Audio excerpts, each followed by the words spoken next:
आता उठलोय. आता चाललोय आंघोळ करायला. थंड पाण्याने आंघोळ करणार आहे.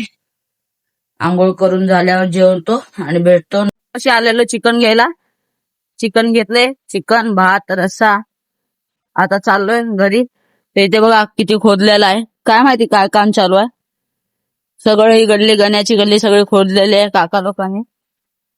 आता जाऊन जेवणार आहे. भेटतो जेवण झाले. आता चाललोय मंदिराकडे. बघूया कोण कोण आहे. गौरव आणि वीरेन थांबलेले आहेत. क्लासला जातात. हा भैया पण आलेला आहे. आता हे लोक जाणार क्लासला. ह्यांना सोडतो मंदिरापाशी. तिथून मग जातो घरी. तिथून उठलोय आता. मम्मी आले. मम्मी बोलले दूध घेऊन ये. आता चाललोय दूध आणायला. दूध घेऊन आता आलोय घरी. मम्मी चाय बनव ना. मम्मी आता चाय बनवणार आहे. पाणी भरायचंय. भेटतो पाणी झाल्यानंतर.